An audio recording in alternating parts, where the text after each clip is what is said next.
Star வேட்பாளர் இருக்கிறாரு, அவர் பிரச்சாரத்துக்கு வரட்டும், வராமல் போட்டோம், அந்த கட்சியில் இருக்கவங்க பிரச்சாரம் பண்ணணும்ல. ஆமாம், கண்டிப்பாக. அப்போ என்ன, விஜய் வந்தார்னா அதே பெரம்பூர் ஸ்தம்பிக்குது, விஜய் வரல காலியாக இருக்கு. அது கட்டமைப்பு இருக்குது, அது இருக்குது, இது இருக்குது, நம்ம நின்னோம்னா நீங்கள் ஸ்ட்ரெயிட்டாக முதலமைச்சராக ஆயிடலான்னு சொல்லிட்டு ஒரு பொய் கணக்கு போட்டு கொடுத்து விஜய் வந்து ஏமாற்றிட்டாங்க. விஜய் ஏமாத்துறாங்கன்றது ஜான் ஆரோக்கியசாமிக்கே தெரியும். நீங்கள் இப்படி இருக்கிறத பார்த்து நீங்கள் ரொம்ப நல்லவன் நினச்சிட்டிங்க போல இருக்கு. இப்படி அதெல்லாம் ஒன்றும் கிடையாது. அவ்வளோ வன்மம் தான், வன்மம். இப்போ அரசியலுக்கு வந்ததே விஜய்க்கு வந்து கிட்டத்தட்ட சூசைடு தான். ராத்திரி வந்து கொசு தொல்லை தாங்க முடியாமல் இருக்கிறவன், சாயந்தரம்னா ஒரு 7 மணிக்கு வந்து சரக்கு அடிக்கிறவன் கம்பல்சரி அப்படின்னு சொல்லிட்டு, மாடியில் வந்து பார்த்தீங்கன்னா வந்து இப்போ தூக்கம் இல்லாதவன், இவங்கள மாதிரி பொண்டாட்டி இல்லாமல் வந்து பார்த்தீங்கன்னா தனிமையில் இருக்கிறவன், இவங்களோட இருக்க மாட்டாங்க, இல்லை இவன் வந்து பொண்டாட்டியோட இருக்க மாட்டான், அந்த மாதிரி ஆட்கள். பெரம்பூர் தொகுதியில் ஒரு தெரு பேர் இருக்குது, அந்த பேர் சொன்னால் நீங்கள் ஆச்சரியப்படுங்க. என்ன பேர் தெரியுமா? பீர் லேன்னு இருக்குது, பீர் சந்து. சும்மா வந்து பார்த்தீங்கன்னா வந்து அவரு யாரு நடைய பாருங்க, யாரு புஷி ஆனந்த். ஏன்னா ஒரு பிரச்சாரத்துக்கு போறீங்களா, இது கூட அவங்க சொல்லி தருவாங்க உங்களுக்கு. கொடி எடுத்துட்டு போகணுமா இல்லையாமா? கண்டிப்பா அடிப்படை தானமா இது. ஆமா, நீங்க மேல குத்திட்டா போதுமா? கையில வந்து ஒரு கொடி அதானமா வந்து பார்த்தீங்கன்னா திமுக பாருங்க அந்த விஷயத்துல. இப்போ நீங்க யாருமே வந்து ஃபிட்டு கிடையாது. இது வீட்டில் கோலம் போறதுக்கு யாரும் எல்லாம் பொண்டாட்டி இல்லாமல் இருக்கிறீங்க நீங்க. கரெக்டா? பேச்சுலர் கட்சியில யாருமே உங்க பொண்டாட்டிக்கு கோலம் போட முடியுமா? ஒரே கேள்வி இல்ல.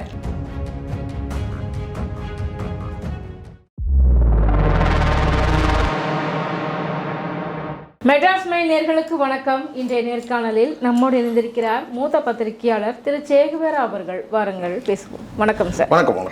டி நகர் தொகுதி, அதை பற்றி எடுத்துக்கலாம். ஏன்னா அந்த தேர்தல் ரொம்ப கலைவரமாக போய்கிட்டு இருக்குது. ஒவ்வொரு தொகுதியிலையும் பார்க்க போனால் ஒவ்வொரு வேட்பாளர்கள் களம் கண்டுட்டு இருக்கிறாங்க. இங்கே சென்னையை பொறுத்த வரைக்கும் ஸ்டார் தொகுதி அப்படின்னு எடுத்துக்கிட்டா டி நகரும் வெள்ளிவாக்கத்தையும் நம்ம எடுத்துக்கலாம். ஸ்டார் தொகுதி ஏதோ விஜய் எல்லாம் ரொம்ப ஓவரா தெரியல உங்களுக்கு. ஏதோ விஜய் இது பெரம்பூர் தொகுதி ஸ்டார் தொகுதின்னு சொல்றீங்களா? ஒரு கட்சியோட தலைவர், நடிகர், ஓரளவுக்கு அக்செப்ட் பண்ணிக்கலாம், சரிங்களா? ஸ்டார் தொகுதின்றதை இது பண்ணலாம். இல்ல ஓவர் காம்படிஷன், அதிகமாக ஒரு காம்படிஷன் இருக்கக்கூடிய ஒரு இடமாக நீங்க இந்த அம்மாடி சொல்றீங்க. இப்போ நீங்க உங்களுடைய ஆசை தடுக்கல, நீங்க தாராளமாக சொல்லிங்க ஸ்டார் தொகுதின்னு சொல்லிக்கோங்க. விஜய் டி நகர் போனாருன்னா அப்போ கூட்டம் வருது. இப்போ எனக்கு ஒரு நண்பர் ஒருத்தர் சொன்னார், டி நகரில் மாம்பழத்தில் இருக்கிறாரு, நசா இருந்தாலும் பைத்தியம் போல சுற்றிட்டு இருக்கிறாருன்றாரு. யார? புஷியானந்த் சொல்கிறாரு, ஒரு 30-40 பேர் இருக்கிறாங்க சார், இவ்வளோ பெரிய நேற்றுக்கு வராரு சார், இங்கே வந்து பார்த்தீங்கன்னா வந்து ஆயிரக்கணக்கான பேர் நிற்கிறாங்க விஜய்க்கு. இதை பாருங்கள், இன்றைக்கி பாருங்கள் பைத்தியம் மூலம் சுற்றுறாரு சார், வந்து பார்த்தீங்கன்னா ஒரு 20-30 பேர் தான் இருக்கிறாங்க. அதுக்கேற்ற மாதிரி அவர் ஒரு வீடியோவே அனுப்புனார் என்கிட்ட. அந்த சீனு அப்படியே வந்து பார்த்தீங்கன்னா வந்து பாருங்கள் கூட்டத்தை பாருங்கன்றாரு.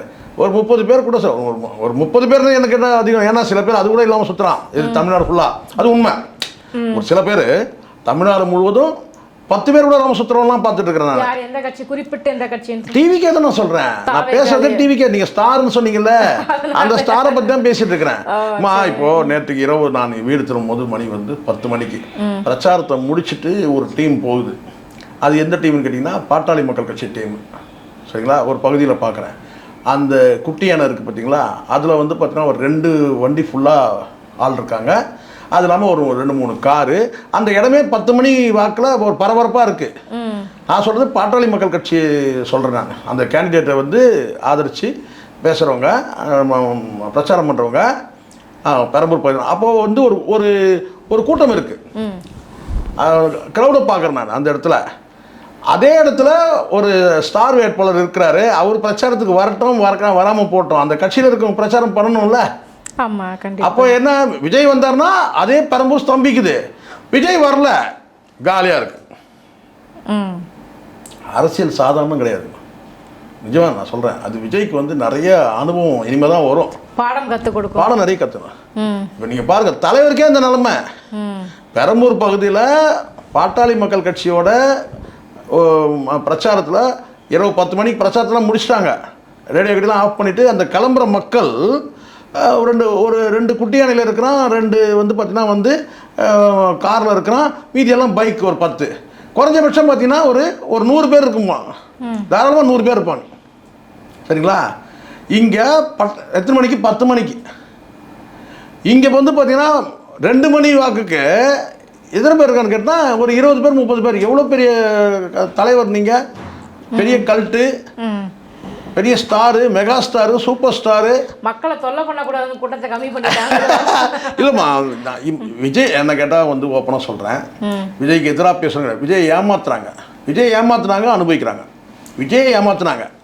விஜய்க்கு என்னன்னு கேட்டிங்கன்னா வந்து கட்டமைப்பு இருக்குது, அது இருக்குது, இது இருக்குது, நம்ம நின்னோம்னா நீங்கள் ஸ்ட்ரைட்டாக முதலமைச்சராக ஆயிடலான்னு சொல்லிட்டு ஒரு பொய் கணக்கு போட்டு கொடுத்து விஜய் வந்து ஏமாற்றிட்டாங்க. விஜய் ஏமாத்துறாங்கன்றது ஜான் ஆரோக்கியசாமிக்கே தெரியும். விஜய்க்கு தெரியுமா இது? அது விஜய் ஏமாத்துறது வந்து பார்த்தீங்கன்னா விஜய் தானே புரிஞ்சுக்கணும். இப்போ புஷியானந்த் ஏமாத்துறா சொல்லி ஜான் ஆரோக்கியசாமி சொல்ல முடியாது. ஆனால் கட்டமைப்பு இல்லைன்னு சொல்கிறாரு. இந்த இடத்துலலாம் கட்டமைப்பு இல்லை, குறிப்பிட்ட மாவட்டங்களில் கட்டமைப்பே கிடையாது. அது வெட்ட வெளிச்சமாக அதுக்கப்புறம் தெரிஞ்சிச்சு.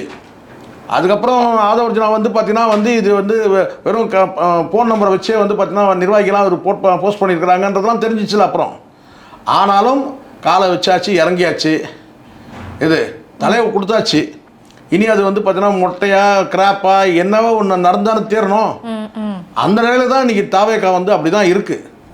இதுவே நான் சொல்கிறேன் பாருங்க, இப்போ நான் விஜய் சுற்றி நடக்கிற விஷயங்கள் பல விஷயங்கள் தற்கொலைக்கு சமம்.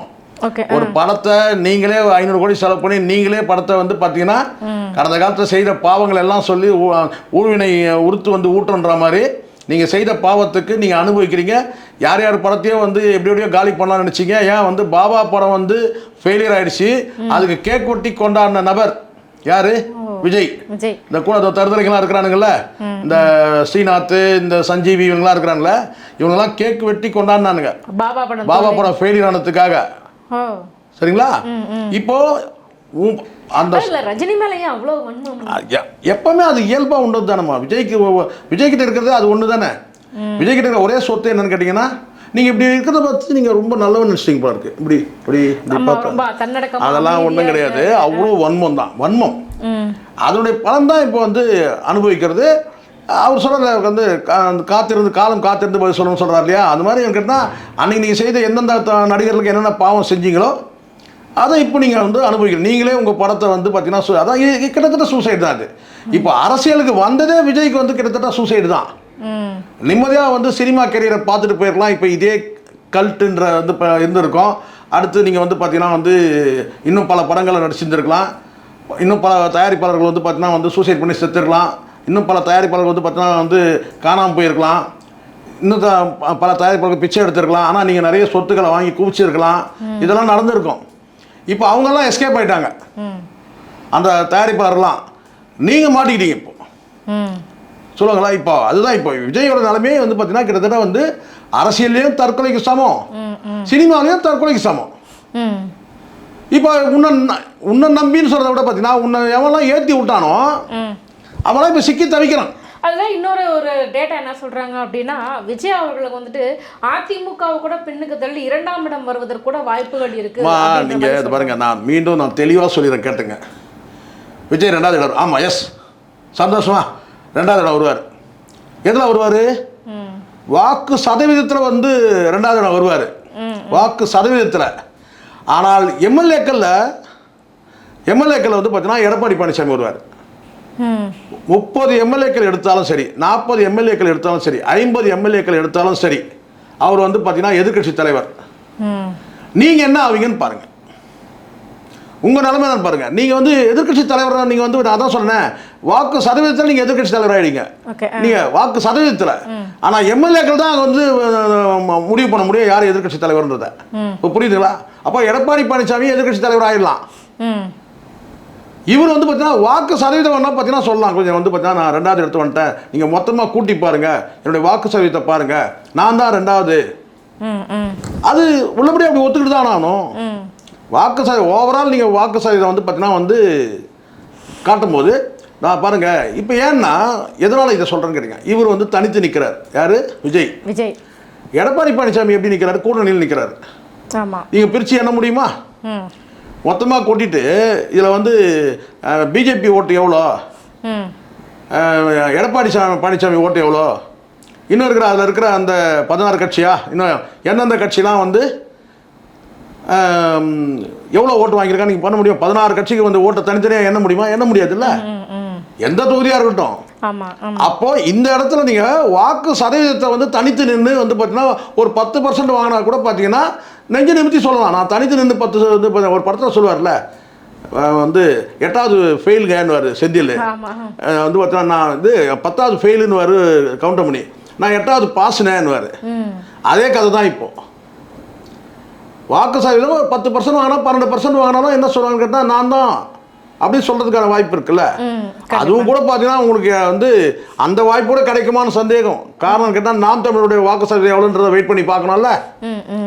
உங்களோட வந்து பார்த்தீங்கன்னா 1/2% அதிகமானா கூட பார்த்தீங்கன்னா நீங்கள் 4வது இடத்துக்கு வந்துடுவீங்க. நீங்கள் 3வது இடத்துக்கு வந்தீங்கன்னா 4வது இடத்துக்கு வந்துடுவீங்க. ஆமாம், கண்டிப்பாக. அதனால் எனக்கு தெரிஞ்சு இருக்குன்னா இது வந்து இப்போ இது எல்லாரும் சொல்கிறாங்க என்னன்னு கேட்டால் வந்து எல்லாரும் போகிற இடத்துலாம் சொல்கிறாங்க சார். என்ன சொல்கிறாங்கன்னா 2 கட்சியாக மாறி மாறி ஓட்டு போட்டோம், இந்த முறை வந்து விஜய்க்கு போடுறோம் எல்லாரும் சொல்கிறாங்க. எல்லாரும் சொல்லுவாங்க என்ன டேட் இருக்குது நெருங்கி பாருங்கள், தேதி இருக்குது நெருங்கி பாருங்கள், இன்னும் கொஞ்சம் நெருங்கட்டும், இன்னும் வந்து பார்த்தா போலிங் அன்னைக்கு இன்னும் டிசைட் பண்ணுவாங்க. இப்போவே நான் என்ன சொல்கிறேன், விஜய் வரலங்க, பெரம்பூர் தொகுதியில் அவங்க பாட்டு வேலை செய்யணும் இல்லைங்க. பெரம்பூர் தொகுதியில் பிரச்சாரம் பண்ணுவாங்களா இல்லையா? அதை ஒரு ஃபோட்டோ எடுத்து போட சொல்லுங்கள் பார்ப்போம். பெரம்பூர் தொகுதியில் இவங்க இந்த சாயந்தரத்தில் ஒரு பொதுக்கூட்டத்தை போட்டு ஒரு தெருமுனை கூட்டத்தை போட்டு அந்த கூட்டத்தை காட்டுறதுலாம் கணக்கு கிடையாது. அது சாயந்தரம் வேலை வேணா வந்து பார்த்தா வீட்டில் கொசு கடிக்கிறவன் யாரெல்லாம் வருவான்னு சொல்லிடுறேன் பாருங்க. சாயந்தரம் கொசு கடிக்கிறவன், சரக்கு அடிக்கிறவன், சும்மா சுற்றிட்டு இருக்கிறவன், வீட்டில் வந்து இருந்தால் இம்சைன்னு நினைக்கிறவன் யாரெல்லாம் வருவான் அந்த தெருமுனை கூட்டத்துக்கு. அதுவும் குறிப்பாக வந்து இப்போ நாம் தமிழர் கட்சி மாதிரியான கூட்டங்களுக்கு வந்து ஒரு பொறுப்பான நபர்கள் வருவாங்க, அறிவாளிகள் வருவாங்க, சிந்தனைவாதிகள் வருவாங்க, வந்து பார்த்தீங்கன்னா என்ன பேச போகிறாங்கன்றத கேட்குற அந்த ஆர்வத்தில் வருவாங்க. இவங்க தான் வருவாங்க. நாம் தமிழரில் திமுகவில் கூட வந்து பார்த்தீங்கன்னா திமுகவில் கூட வழக்கமாக வரக்கூடிய அந்த கூட்டத்துக்கு வருவாங்களே, திமுகவுடைய அந்த மேடை பிரச்சாரத்தை வந்து கேட்கறதுக்குனே இருப்பாங்க எப்பவுமே. அது வந்து எலெக்ஷன் நடந்தாலும் எலெக்ஷன் நடக்கலனாலும் ஒரு பொதுக்கூட்டம்னு ஒன்று போடுவாங்களா, தெருமுனை கூட்டம்னு ஒன்று போடுவாங்க பார்த்தீங்களா, அங்கே வருவாங்க. அது அதிமுகவும் உண்டு. இப்போ இந்த மாதிரி இந்த திடீர் கட்சிகள்லாம் வந்து பார்த்தீங்கன்னா ஒன்று விஜய் வந்தாலாவது முகத்தையாவது பார்க்கலாம், முகத்தை பார்க்கலாம், அப்போ பேச்சு விஜய் பேச்சு என்ன இருக்க போகுது, இதே தானே தீய சக்தி தூய சக்தி அவ்வளோதான். அப்போ மற்ற நபர்கள் வந்து பார்த்தீங்கன்னா வந்து தமிழை தெரியாதவன் தான் பேசினுறான். இப்போ ஆதவர் ஜனத்து கேட்டால் தைரியமான்றான். தைரியன்ற ஒரு வார்த்தை ஒழுங்காக வரல. அவர் புஷியானந்த் வந்து பெரும்புலவர், அவர் இது பெரும்புலவர். அப்போ இவங்களை வந்து யார் வருவாங்க, இப்போ தாவேகா கூட்டத்துக்கு யார் வருவாங்கன்னு கேட்டிங்கன்னா ராத்திரி வந்து கொசு தொல்லை தாங்க முடியாமல் இருக்கிறவன், அப்போ சாயந்தரம்னா ஒரு 7 மணிக்கு வந்து சரக்கு அடிக்கிறவன் கம்பல்சரி அப்படின்னு சொல்லிட்டு, மாடியில் வந்து பார்த்தீங்கன்னா வந்து இப்போ தூக்கம் இல்லாதவன், இவங்கள மாதிரி பொண்டாட்டி இல்லாமல் வந்து பார்த்தீங்கன்னா தனிமையில் இருக்கிறவன், பொண்டாட்டி இல்லாமல் இருக்கிறாங்க இல்லையா, இவங்கள மாதிரினா நான் சொல்கிறது என்னென்னா பொண்டாட்டி வந்து பார்த்தீங்கன்னா இவங்களோட இருக்க மாட்டாங்க, இல்லை இவன் வந்து பொண்டாட்டியோட இருக்க மாட்டான், அந்த மாதிரி ஆட்கள். அதாவது என்ன ஒரு டைம் பாஸிங்காக இருக்கிற ஆட்கள் சொல்கிறேன். இப்படி ஒரு 5 வகையான ஆட்கள் தான் வந்து அங்கே வந்து உட்கார தவிர கட்சியோட தொண்டெல்லாம் கிடையாது. கட்சியோட தொண்டெல்லாம் கிடையாது. அந்த முக்கிய நிர்வாகிகள் மேடையில் உட்காந்துருக்கிற ஒரு 20 பேர், அந்த மீதி இருக்கிற கீழே இருக்கிற எவனுமே வந்து கட்சியோட உறுப்பினர் தொண்டர் இவெல்லாம் கிடையாது. நான் சொன்ன இந்த 5 கேட்டகரி தான். பெரும்பாலும் வந்து பார்த்தீங்கன்னா வீட்டில் கொசுக்கடியை வந்து கொஞ்சம் எஸ்கேப் ஆகலான்றவன் அப்படி வந்து அங்கே உட்காருவான், அவ்வளோதான். தவிர வந்து பார்த்தீங்கன்னா இல்லை பொழுது போகாத வந்து உட்காருவான், தூக்கம் வராதவன் இப்போ உட்காருவான், இல்லை தனிமையில் இருக்கிறவன் வருவான். இப்படியான ஒரு கேட்டகரி தான் அங்கே வர்றது. அப்படியே இவங்க கருத்தாக்கம், அப்படியே இவங்க கருத்தியல் அப்படியே கேட்டு அப்படியே யாரும் வரப்போகிறது கிடையாது. அப்படி பேசக்கூடிய நபரும் யாரும் கிடையாது அதில் அப்படின்னு சொல்ல. அதனால என்னன்னா இந்த இடத்துல நான் சொல்றது என்ன கேட்டால், நீங்கள் சொல்கிற மாதிரி வந்து பார்த்தா இப்போ இந்த நிமிஷம் வந்து பெரம்பூரில் வந்து விஜய் ஸ்டார் தொகுதி, நீங்கள் சொன்ன மாதிரி ஸ்டார் தொகுதி. ஒரே ஒரு போட்டோ அனுப்ப சொல்லுங்க, எத்தனை பேர் பிரச்சாரம் பண்ணியிருக்காங்க. பெரம்பூர் எவ்வளோ பெரிய தொகுதி சொல்லட்டுமா நான், எத்தனை சந்து இருக்குன்னு தெரியும் எனக்கு, எத்தனை தெரு இருக்குது, எத்தனை முட்டு சந்து இருக்குது, எவ்வளோ இருக்குன்னு சொல்லிட்டு எல்லாமே எனக்கு தெரியும். இன்னும் நான் சொல்கிறேன், பெரம்பூர் தொகுதியில் ஒரு தெரு பேர் இருக்குது. அந்த பேர் சொன்னால் நீங்கள் ஆச்சரியப்படுங்க. என்ன பேர் தெரியுமா? நீங்கள் வேற ஏதோ நினச்சிடாதீங்க. இல்லை தேச தலைவர்கள் பேர்லாம் யோசிக்கிறீங்கல்ல, இல்லை பீர் லேன்னு இருக்குது, பீர் சந்து. நீங்கள் சொன்ன உடனே நீங்கள் வந்து முஸ்லீம் பேர் நினச்சிடாதீங்க. அங்கே ஒரு காலத்தில் பீர் கடை வந்து இருந்தது, இப்போ இல்லை, முன்னாடி இருந்துச்சு. அந்த பிராந்தி சாப்பிட்றனால அது பீர் லேன்னு சொல்லுவாங்க, பீர் சந்து அப்படின்னு சொல்லிட்டு. இப்படி சொல்ல நான் இதெல்லாம் வந்து சின்ன சின்ன எக்ஸாம்பிளுக்காக நான் சொல்கிறேன். இதெல்லாம் சந்து பொந்தெல்லாம் தெரியன்றதுக்காக நான் சொல்கிறேன் உங்கள்கிட்ட. இங்கெல்லாம் வந்து பார்த்தீங்கன்னா இவங்க வந்து ஓட்டு கேட்டு போகவே இல்லை. சந்து பொந்தெல்லாம் இவங்க எங்கேயும் போகல. விஜய் வந்தானா நாளைக்கே வந்தால் பார்த்தீங்கன்னா ஒரு கூட்டம் வரும். இது ஆனால் மற்ற கேண்டிடேட் யார் வந்தாலும் வரலனாலும் ஒரு பிரச்சாரத்தில் ஒரு டீம் ஈடுபட்டிருக்கு. இவ்வளோதான் வித்தியாசம்.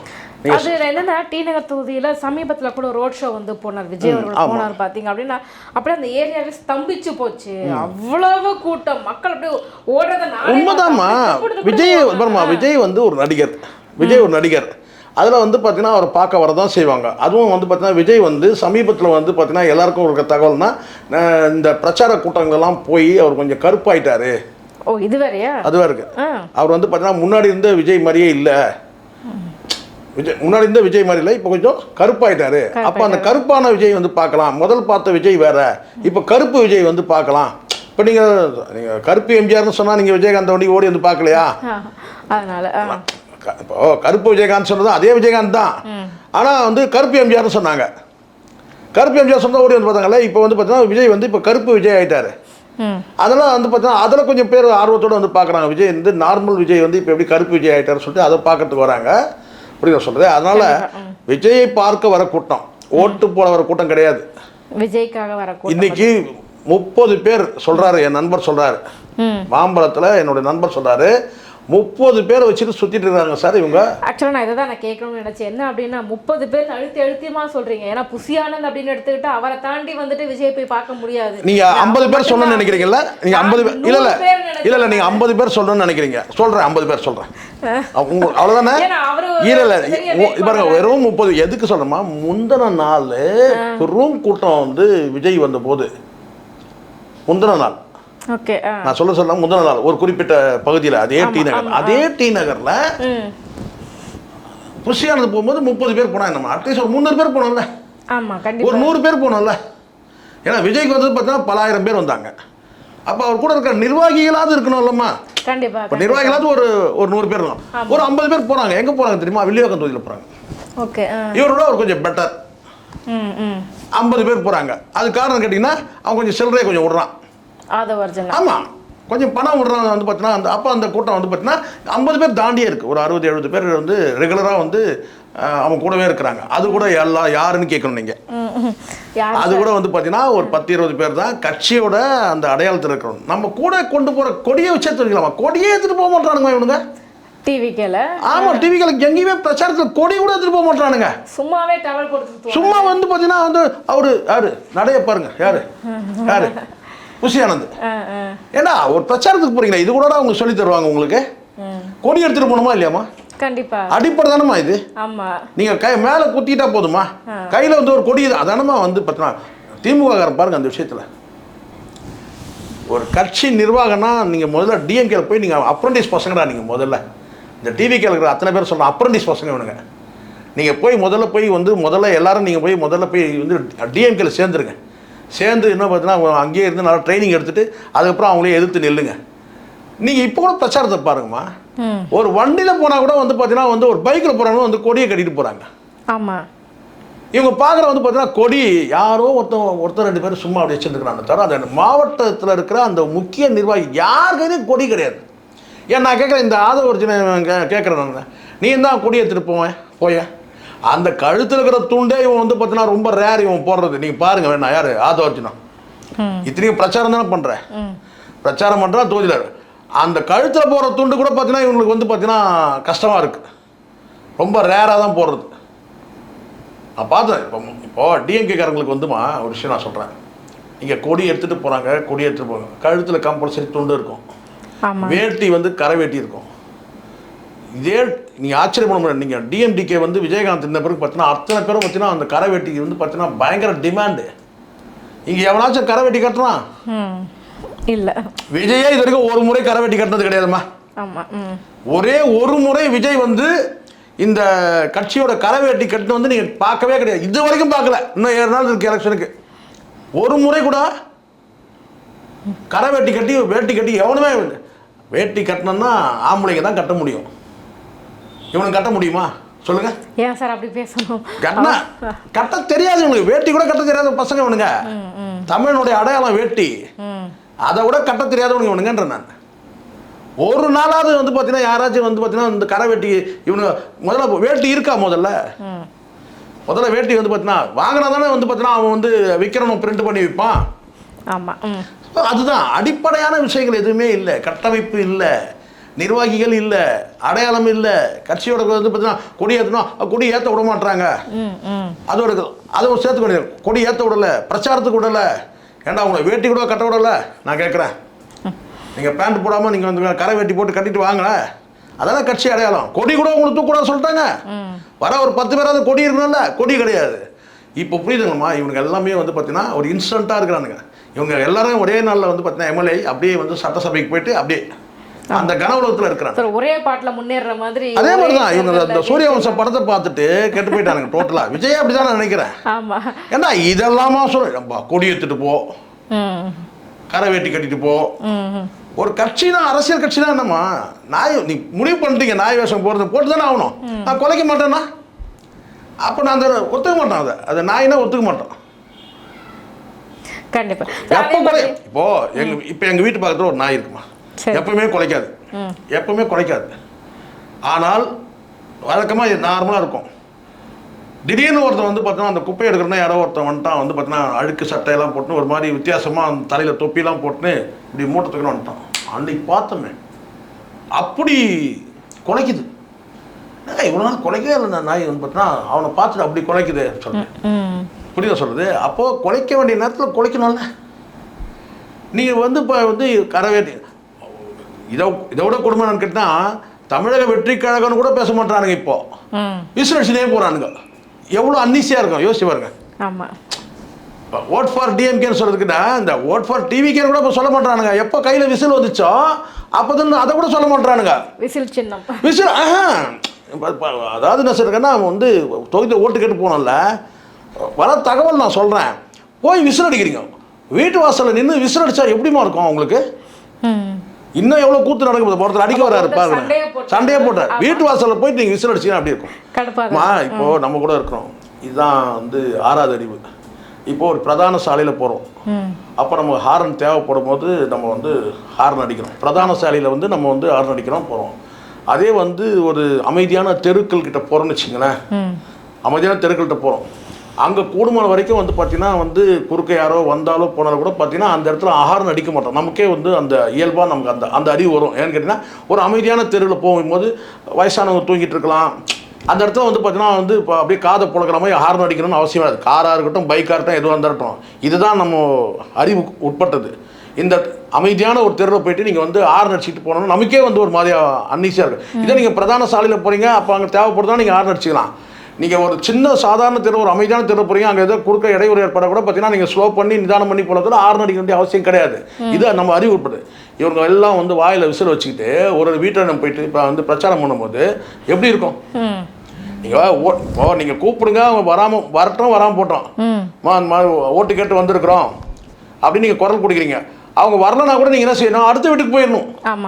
அப்புறம் அங்கே இருந்துட்டு விசில் அடித்தா வருவாங்க, வெளியில் இருந்து வருவாங்கன்ற திமிர் இல்லை அது. அப்போ அவங்களுக்கு டிஸ்டர்பன்ஸாக இருக்கும்ல. இவங்களுக்கு சின்னமே முதல்ல மைனஸ் என்ன கேட்டால்.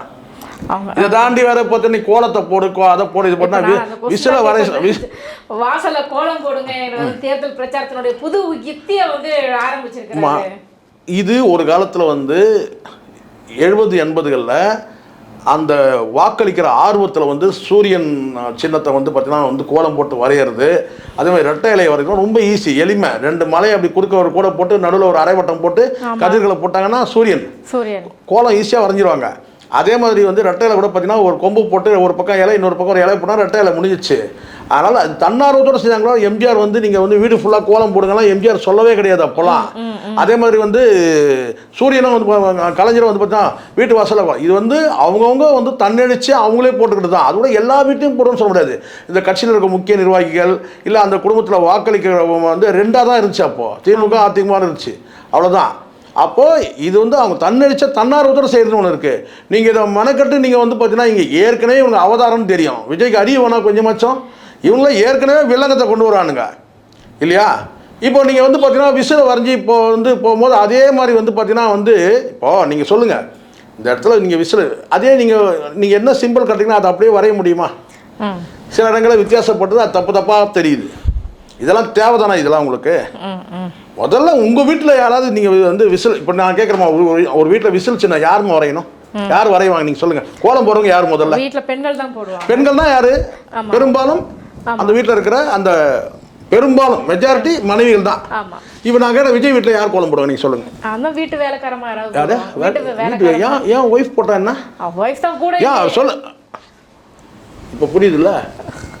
அதே நிலைமை தான் எல்லாருக்கும். ஆதவர்ஜனா சரி விஜய் விட்டுருங்க, நம்ம சொன்னோம்னா வந்து இவருக்கு இதே வேலைங்க, இவருக்கு அவங்க கதையை எடுத்து பேசுறதாங்க இவருக்கு வேலைன்றானுங்க. சரி அது விடுங்க, விஜய் விட்டுருங்க. ஆதவர்ஜனா சொல்லுங்க. ஆதவர்ஜனா வீட்டில் யார் கோலம் போடுவாங்க? அவங்க வீட்டில் அம்மா கிடையாதுன்ட்டாங்க. வீட்டு அம்மா வேலைக்காரமா போடுவாங்க. எல்லாமே வீட்டு வேலைக்காரங்க போடுவாங்களா? வீட்டில் நான் கோலம் போடுறது முக்கியமான இந்த வேலைலாம் வந்து பார்த்தா வீட்டு சர்வெண்ட்லாம் போட மாட்டாங்க. அதெல்லாம் அப்பார்ட்மெண்ட்டில் இருக்கவங்க 10 பேர் சேர்ந்து காசு கொடுத்துருவோம். அங்கே அப்பார்ட்மெண்ட்டில் இருக்கிறவங்க வந்து பார்த்தீங்கன்னா வந்து வேலைக்காரி போடுவாங்க. இவங்கெல்லாம் வந்து ஒரு தனித்தனி பங்களாவில் இருக்கும். அந்த வீட்டம்மா தான் வந்து போடுவாங்க காலையில். வீட்டம்மானா யார்? வீட்டில் பெரும்பாலும் வந்து பார்த்தீங்கன்னா அம்மா வயசாகிட்டு முட்டி போட்டு அவங்களால கோலம் போட முடியாது. மனைவி தான் போடுவாங்க வந்து கோலம். ஆதவர்ஜனா வீட்டில் யார் கோலம் போட சொல்லுங்க. சரி மரியம் வீட்டில் யார் வந்து கோலம் போட சொல்லுங்க. சொல்லுங்க, நீங்கள் சொல்லுங்க யார்? நீங்களும் சொல்லுங்க. அப்போ அவங்க மனைவி தான். அப்போ நீங்க யாருமே வந்து ஃபிட்டு கிடையாது. இது வீட்டில் கோலம் போறதுக்கு யாரும் எல்லாம் பொண்டாட்டி இல்லாமல் இருக்கிறீங்க நீங்க. கரெக்டா? பேச்சுலர் கட்சியில யாருமே உங்க பொண்டாட்டிக்கு கோலம் போட முடியுமா? ஒரே கேள்வி இல்ல. இப்போ எல்லார் வீட்லையும் போடுறாங்க. இது எங்க வீட்டில் கூட சொல்றேன். எல்லாருமே வந்து பார்த்தீங்கன்னா அவங்க வீட்டில் வந்து போடுறாங்க. நீங்க வந்து உங்க பொண்டாட்டிகளே ஒரு 5 பேர் இருக்கிறீங்க, விஜய் உட்பட பார்த்தீங்கன்னா 5 பேருமே வந்து பார்த்தீங்கன்னா கோலம் போடுறதுக்கு ஆள் கிடையாதுங்க. ஆமா. நீங்கள் வந்து இன்னொருத்த வீட்டை சொல்கிறீங்க கோலம் போடு. நல்லா இருக்கு நியாயம். நீங்கள் போட முடியாதுல்ல உங்களால் கோலம். அப்போ கோலத்திலே சந்தி சிரிக்குது உங்கள் கதை. இதெல்லாம் நீங்கள் பேசாமல் நாம் பேசுவோமாம்மா? இந்த கோலம் கதையெல்லாம் பேசுனா ஆக்கப்பூர்வமாக என்னடா செய்ய போகிறீங்கன்னா அதை செய்யலை. ஒரு குழந்தை வந்து பார்த்தீங்கன்னா செயின் 5,000 செயினை விட்டுட்டு கதறுது. உங்களை உங்கள் மூஞ்சை பார்க்க வந்த ராசி எது? அதுவும் நீ போய் இந்த பிரச்சாரம் பண்ணி உங்கள் மூஞ்சே கருப்பாயிடுச்சு, பார்க்கவே சகிக்கலை இல்லை. முதல் விஜயாவது பார்க்கறதுக்கு கொஞ்சம் ஒரு மாதிரியாக இருக்கும். இதை வந்து பார்த்தீங்கன்னா பார்க்கவே சகிக்கலை.